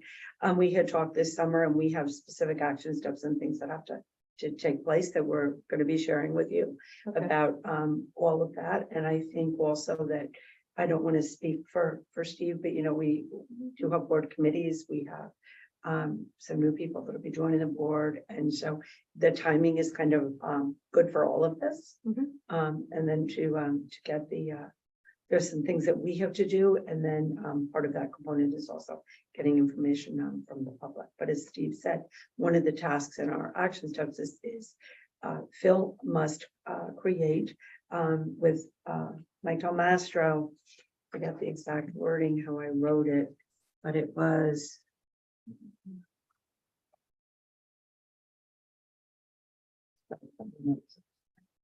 Review top facilities priorities, costs in current schools with the elementary school and middle school being a priority, and create a timeline for the capital expenditures that need to be addressed in the next, I said, this is my thoughts, 2, 5, and 7 years to determine a future plan timeline that is most cost effective.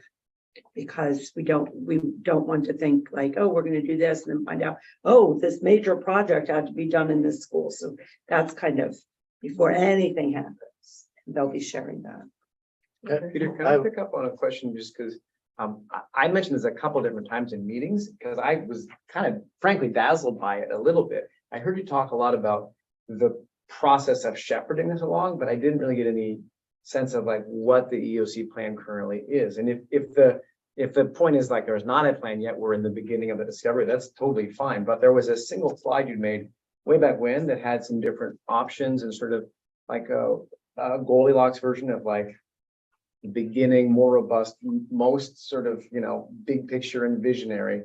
And I'm just curious, is that still what we're talking about? Meaning these are the kind of items that would be in the EOC, or are we a step behind that now, talking about whatever it is that we do, we have to figure out the sort of like design process of it?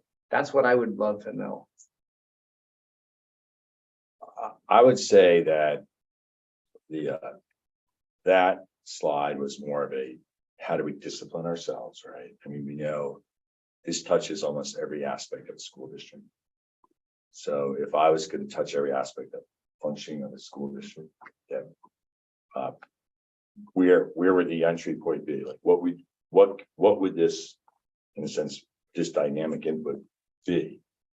And only as a means for completeness. Like, let's not forget about security. Let's not forget about traffic flow. Let's not forget about performing arts. And then if we opened up the creativity valve, right? Like, could we actually advance this as a viable, championship seeking, element of the school district? I think we're still in discovery. I think that's a good term. But it's not discovery from, ground zero or zero, right? I mean, we have a lot to work with, and we've actually seen a lot of input since that December meeting, but we're still not quite there to just solidify, like, we want to do this, this, and this. We want to have this building change, reconfigure, be more flexible like this. We want to take this lawn here and do something with it. We're far from that. But I think one step beyond true discovery, but we're not quite solidifying plans yet. So you asked a good question, but that was really a thought piece, right? That was like, can we start to generate, a methodology here? I see. So are we to the point of, like, just to be real concrete, are we to the point of buildings and curriculum and subjects? Or are we a step behind that? We're a step behind. A step behind that. Okay. Can you clarify? So I think the slide that you were talking about, and I may be mixing two meetings, the education office, EOC, that I heard at some point that we look at how we're educating our kids. And I think I heard somebody say, it might have been you, how we educate our kids, the building we educate them in, they're going to do well in Weston, regardless of the building. That we have to really, I think you may have said, we have to look at books before bricks, or you had some kind of saying. So my question is the EOC, it sounds like, I saw a slide that had 5 buildings on it.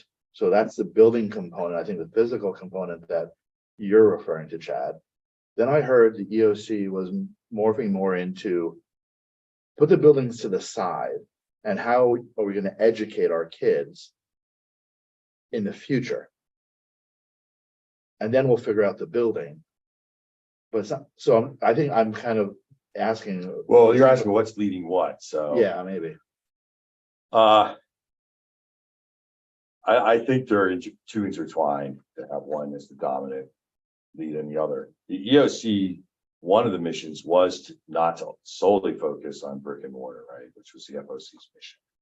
It was to open up to, in a sense, if you make it changes to the buildings here, what opportunities does it open up here, right? So they're connected. If you want to do these things, what buildings changes do you make, right? So it's a little, honestly, it's a more sophisticated look at it than simply the space allocation of buildings. So neither is leading the other. I think it's sort of a ladder, right? They're sort of going to work simultaneously. If we want to do a little more repair, can we get something out of those repairs to get maybe a new performing arts center, right? So this is the way the ladder is going to work. So that's not a great answer, but one doesn't lead the other. They're sort of co-mingled. Well, I actually, You might have the board, our board, and we should start thinking about this. I mean, we have a facility study, right?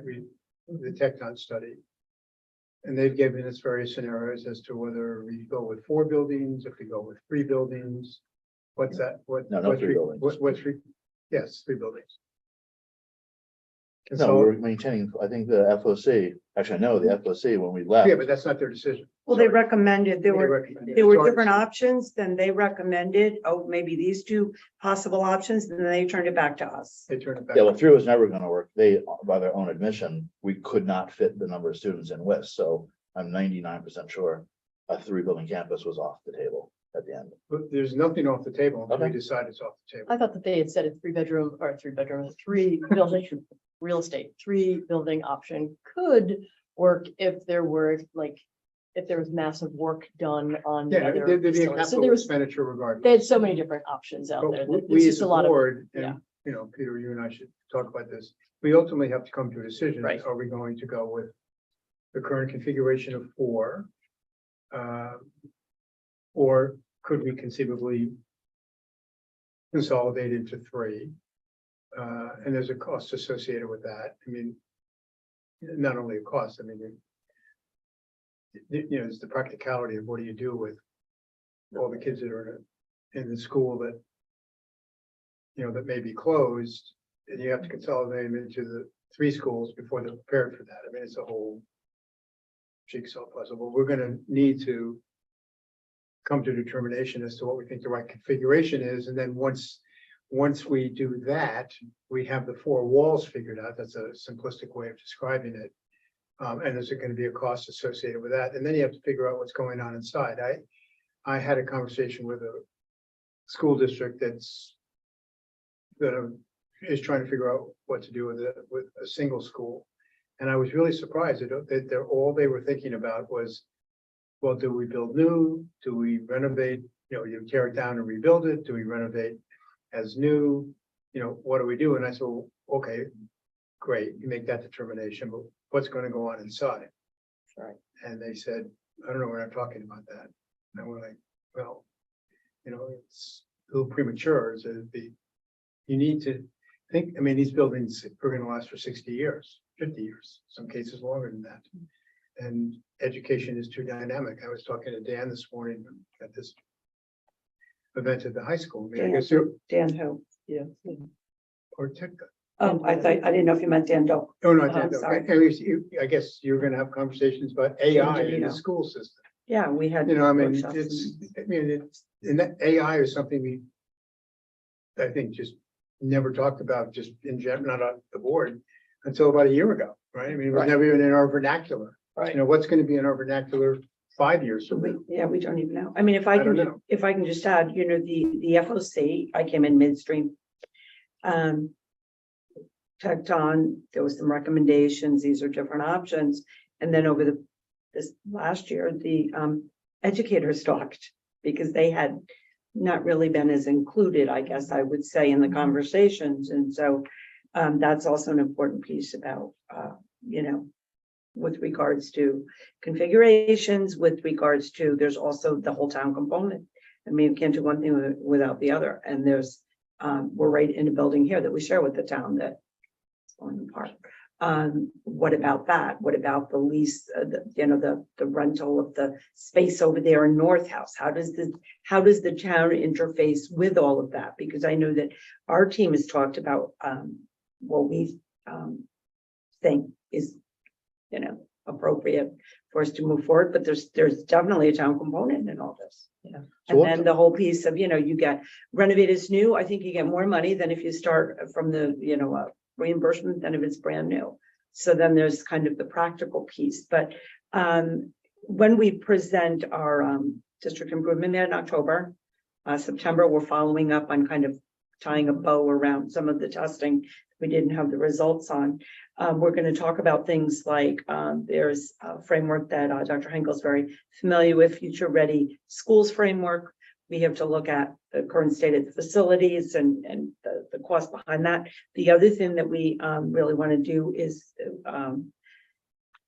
identify exemplary schools, and schools that maybe were built not reconfigured, although could be, but what do top-notch schools look like, looking through the lens of everything from education to sustainability to safety and all that, and to literally go and look at the schools. I mean, that's what we did when we brought in some programs at the high school. We went down to high tech in New Jersey high school to see what's going on, and primarily the buildings that need the most work would be middle school and high school. So what do middle school and elementary, I'm sorry. So what do exemplary elementary schools look like?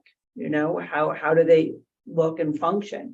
And taking all that in, and then, sharing and involving our findings with the public. So, What comes for, just quick numbers question, Yeah. and I'm done with my question. What comes first though?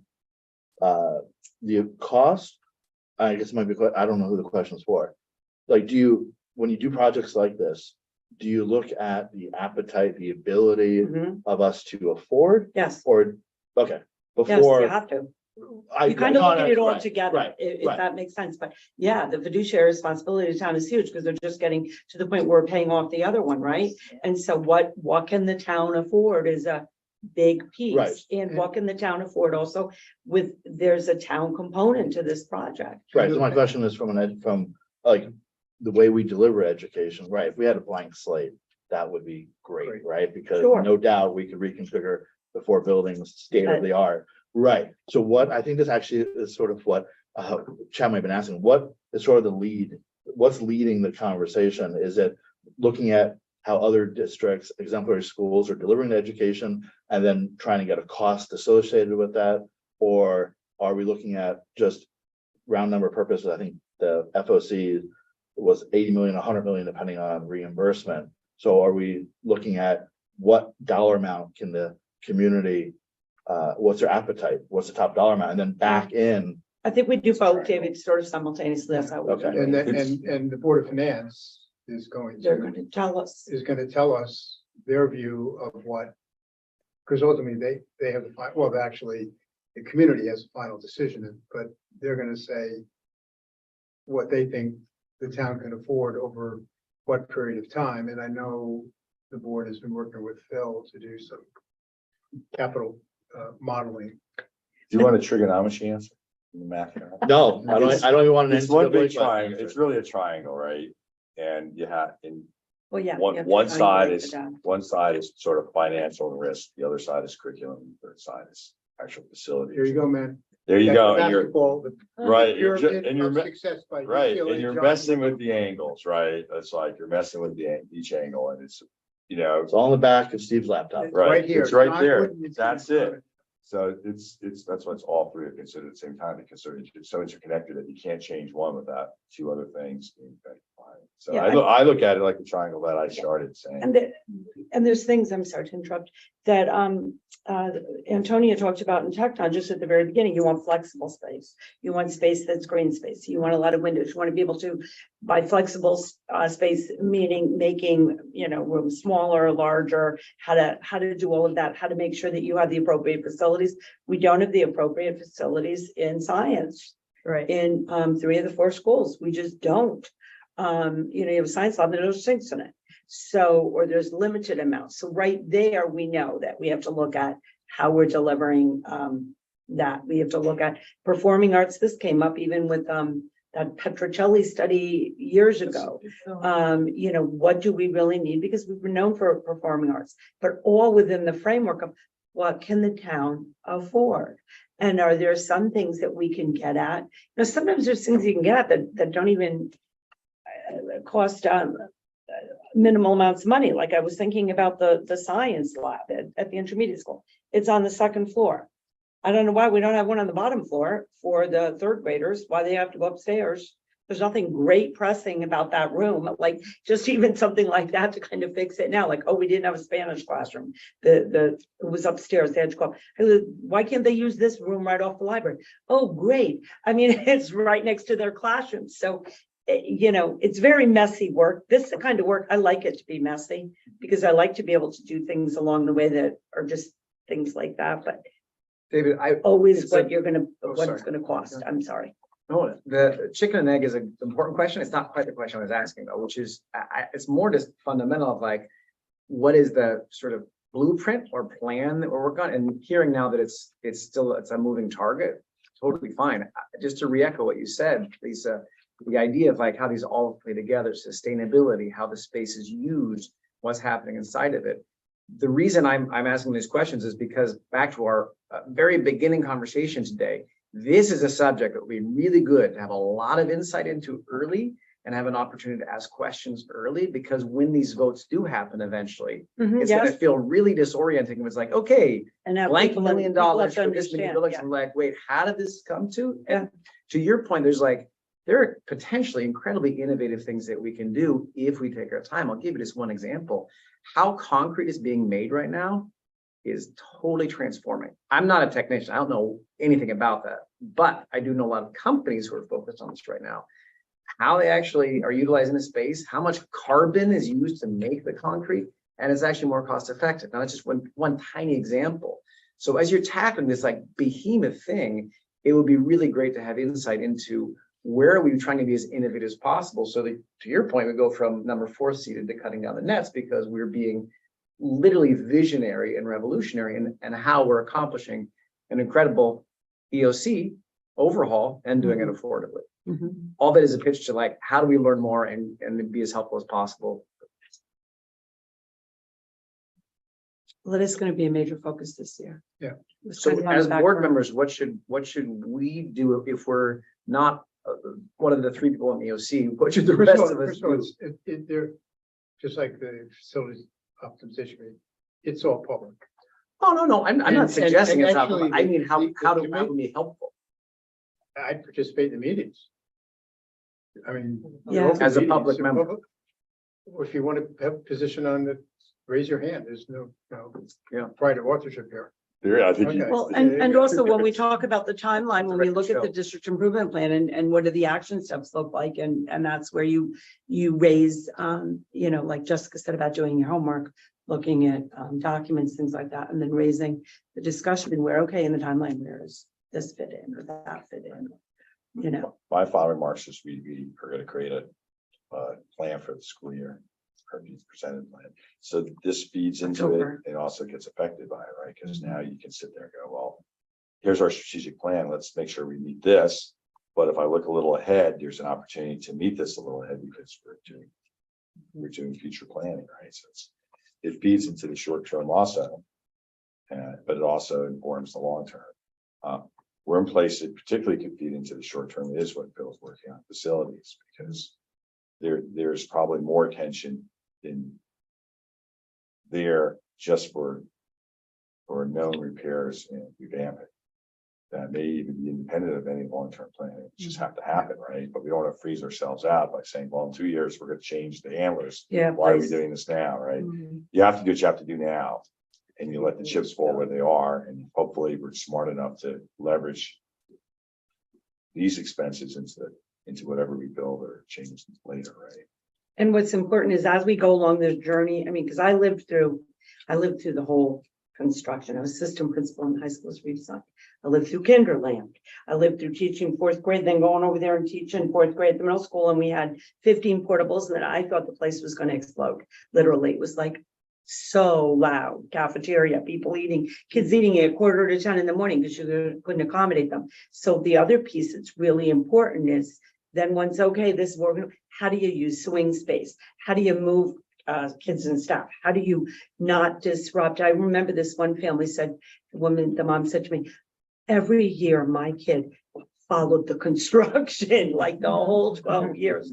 And then how do you ensure it's still a wonderful, rich, learning experience for that child, and how to do it in a way that portables are really expensive. I was very conscious of that. How can we flex space so we don't, who wants to spend money on that, that it's not there that long. So there are many, many levels to it. But I think the first thing really is getting a kind of a handle on, okay, this is now our more aggressive timeline, looking at the futuristic framework of schools. We already have some names of some very interesting schools that we would like to see. We're very fortunate to have the director of security now that looks at things through the security lens, his level of expertise. I think we're doing a great job with sustainability, and there's the sustainability committee at the town. And so it's a very exciting time in Weston, I think. Are we looking at both public and private schools as far as facilities are concerned? Okay. And is there a way to, if I don't have any master list I'm thinking of, but if some come across our path, should we Yes. throw those into the hat or whatever? For Okay. information Yeah, only, absolutely. yes. Yes, exactly, because you can learn a lot from, looking, I, in my spare time, I love to look at school websites, district websites, all of that kind of stuff. I'll look at like the award that we got in US News. Okay, let's look at the #1 school over here or over there. What school is it? What private school is it? I found out that there's a school in Florida. I said, my God, I had no idea. Oh, it's like the one of the #1 elementary schools in the country. I had no idea. And those are the kinds of things that are very interesting, because you think if you can get enough feedback from all these different places and going physically to the place, I mean, gosh, be Some of these wonderful to go schools- overseas. I remember we went overseas Oh, when I went to see the school in Spain and Switzerland. Okay, I'm not ready to. I don't know my Right. passport yet. You learn so much. I mean, China, we went to that sister school. It was amazing. Things about teacher evaluation that you never would have thought of, how to manage it better. And there was the technological component in that. Not sure if it'd fly here, but very interesting, Right. very interesting. So just to go full circle, Dean Smith did learn a few things from John Wood, right? And applied it. So you get your. I'll take it. But that's the deal, right? And these are all insightful questions, right? And timeline wise, like let's say I don't want to take like a fully active role now, but I want to consume it either as a board member or as public. Are we thinking like the wheels on the train or the bus will really start moving later this year or next year? October, Like no, October? if not sooner. You Okay. just gotta get school open. Yeah. Yeah, Minor. yeah. So This then is the the following question exciting would be, stuff. what would be the reporting timeline? And that, I think no doubt it has to coincide with the end of the year evaluation of how we did and what we want to do next, right? But that's not the recommendation timeline, that's the reporting timeline. Maybe that we need to go to step 2 or 3, and then the reporting. Calendar year, school Yeah, year. It would be school year. So then, so goals end of this school year to potentially have the educational, the. We shall see. Okay, That's ambitious, but remember, just on the district improvement plan, we report out 3 times a year. Every month, the committee reports at the board meeting. So that means every month there should be some kind of an update. Mhm. Right. So, They bought a huge spotlight They're just gonna throw it. No, yeah, Good to rotate. yeah, I think that Yeah. I think people are interested in this, so it's sort of like, where do you tune in? Right, Right, Chad's gonna definitely tune in by interested. joining. Right. I want to tune in just from the outside, so. But in my final thought is you actually said something that's important is that of all the activity we do, this might be, I don't want to use the word scrutiny, but if we can get the most public input, right, that's productive, thought out, the better, right? I mean, this is one of those things where we want a tidal wave of public input that we have to. We have to get a title out of public buy. Right, because that means It's not they're just us voting on it, attuned this to is a this. bond. So when we actually say these are the things we want to do, they're attuned to it already. It's Exactly. It's not just landed on their lap. So those are my final thoughts, that we have a plan, a reporting timeline, and it's going to take a lot of input. And I think people need to be educated to that whole, this is what schools can look like. These are the areas that we think are important components. This is all moving to this, and you need to understand the why behind it. I mean, even if we just looking at one school, and we know that the science labs are inadequate, like right there. People need to know that. That these are, and that ties specifically to innovation, creativity, research, all of that. Right? And we have to improve them. So getting out in front of that, doing presentations at the board, taking the presentation, sort of taking the show on the road like we like to do, Dr. Henkel, going to the PTO meetings, blasting out in the updates. Here's the link, watch this, anything we can get out. Because to that point, there are people that will say, hey, have you thought about this? Or how have you thought about that? That could open a key that we don't even know. I mean, I go back to so many things happen in the community. Like, have you thought about this? Back in, it was 1990, 80, no, it was like 88. I had just come here. It was the community that said, why aren't we teaching Spanish to little kids if we're really, creating global citizens? 4 women who were like, we need to do this. And interesting fun fact, one of the grandsons is over there, girl, but now, but that's how it started. So I do think it's important that people understand, and, I'll always listen if people have ideas. I think it's super important, though, not just to speak in the vacuum of the school community alone, because the school community is, so taking it to Kiwanis and all the different clubs and organizations that you can get in front of, because there are a lot of people here. Yeah, no, I've gone there, Everyone- exactly. And there's the town component. Sure. And it's really important that everyone is a part of this decision, basically, Well, and- decision process. Like we learned in the school security with the woman, I forget her name, but who had the real relevant experience. and- Mhm. Two people Yeah. just chime in. There were 2 efforts. Yeah, exactly. So, I mean, there are probably people in our community that have expertise in Right, managing right. Well, things yeah. that we don't even know. Well, to that line, not to deviate from the agenda, but one of the things is about the state of the schools. Right. And so we had an amazing retreat. I don't want to talk too long, so we're coming to the end. But the other thing we had was Dr. Megan Elliott trained, what was it, Dr. Henkel?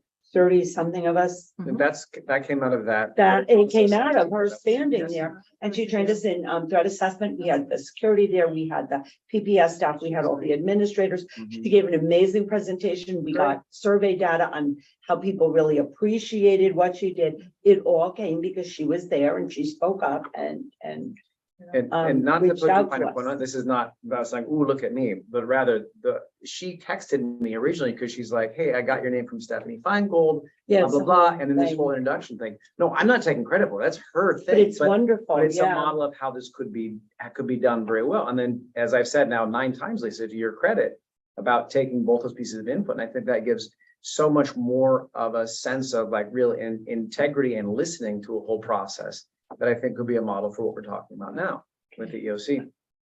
So just real quick, if you can indulge me just for 2 more minutes, and I want to give Dr. Henkel a chance to talk about where we are with the district improvement plan and the school improvement plan. And a little bit about the work we did at the retreat. But the one thing that we started the retreat with, which I think is really powerful, is one of the themes, this is the admin retreat, is about gratitude. And actually Sharon Wynn spoke about it today, Teacher of the Year.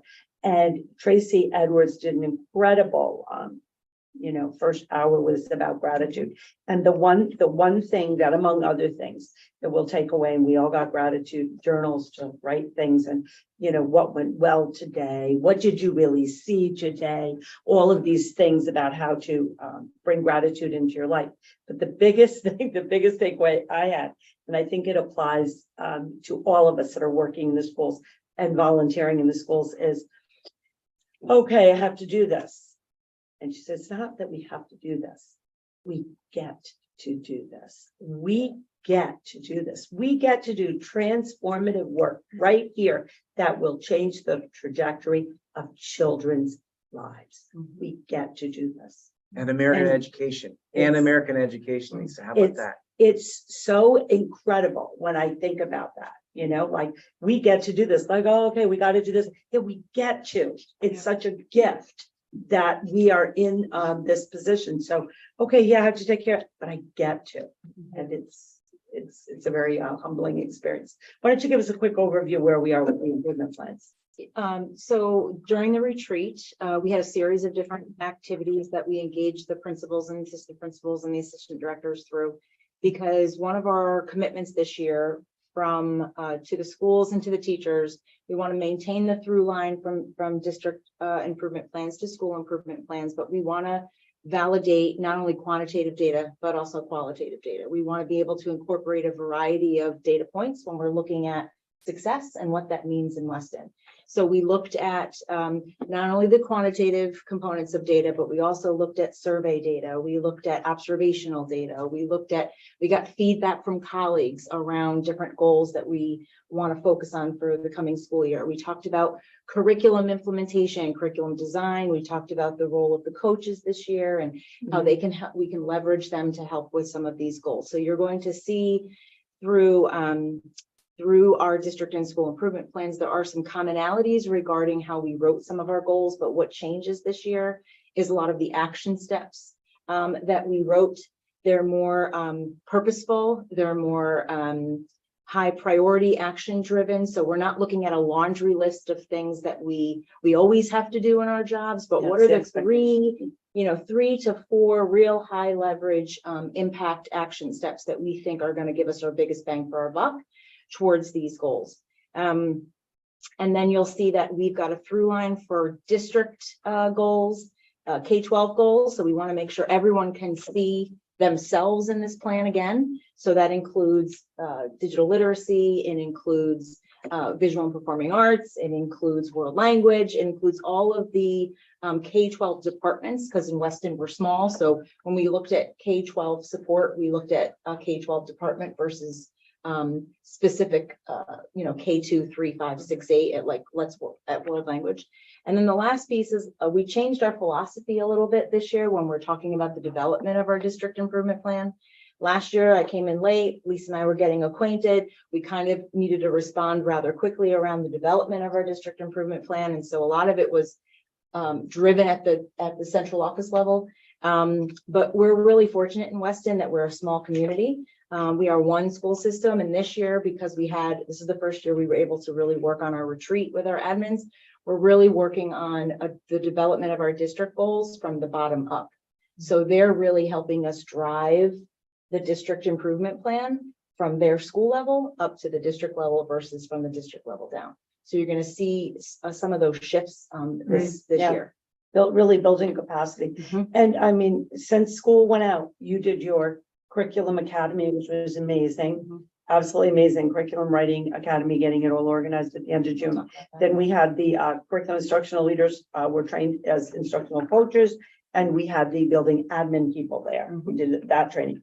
We did the Megan Elliott training, amazing, really exciting. And then we did, our regular 3-day retreat. We've been redoing our entire teacher induction program, which we know is so important. How are we supporting these people? So this upcoming year, I think, is probably going to be the most exciting year. I have a quick question for Because you. we have a lot of things that are in place. No, I think you guys have done a lot. And on that note, I also wanted to say, Tina, I know that it's just over your 1-year anniversary now, right? Not quite. Almost, not quite. Almost there. September 19th. All right. Well, Thus far, Have a party. I you've see done a cupcakes. phenomenal job. Hey, can Thank we you. all, we all meet, and have cupcakes, is that Yeah. a, when is It's- that? it's- Oh, we should have. Oh, a we board can do it meeting. Yeah. September 18th. There we go. Sunday. Yeah. No, but it's been, your thumbprint on a lot of these things has been Oh, thank you. very impressive. So thank you for all that you've done there. But I do have a quick question. We mentioned how we did some work with, as far as security is concerned. Mhm, yeah. And we also talked about doing some things with Ellen Crafts. Mhm. Okay, yeah, sure. Is that gonna be? That's with the police commission. The Okay, police commissioner all right. working with Ellen about safe gun storage. Yep. The security team, I mean, it was so exciting. We got new shirts that actually say security on the back. So when you see them, they can, identify them easily. They don't look like a Target outfit.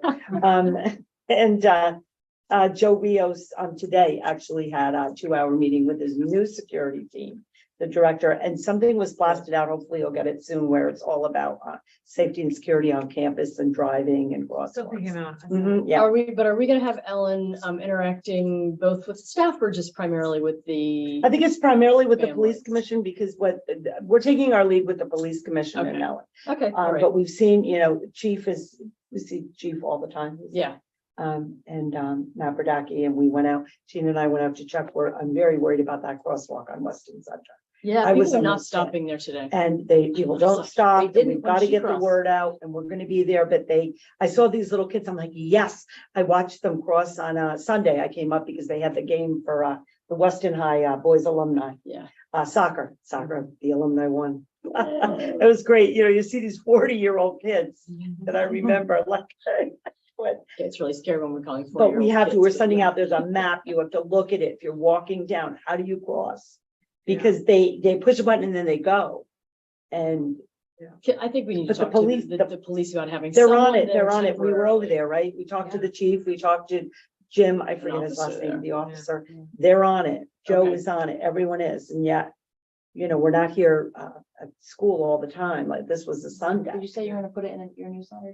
We're putting it in a variety of places, newsletters, we're having the teachers remind the kids, before they leave tomorrow. So mostly our concern is middle school with. Yeah, but it's just a heads up, because I was driving through town today. I haven't been in town a whole lot over the summer, and I was driving through town. today, There and it I was is, like, yeah. oh, well, look, and there's a woman who was standing with her child, waiting. My cars were just like Yeah, zipping past. And I problem. was like, you're missing the point of we this thing, just have to guys. really get the word out, and I'm Yeah, gonna ask we do. Sam to. And part of it too is just, I remember when, I'll date myself, in elementary school, Metro North came and educated us on the third rail.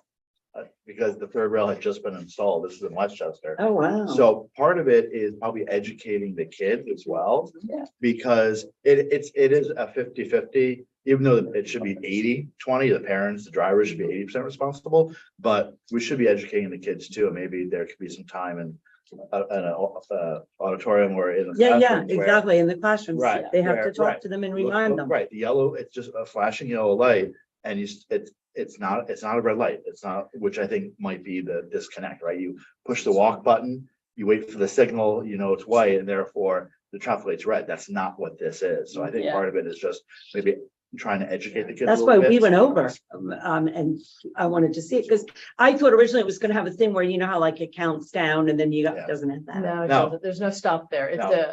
it's what American drivers are not traditionally used to, which is you need to Yeah. For what it's worth, there is an identical type of crossing system, right on, I think it's off Hurlbut Road.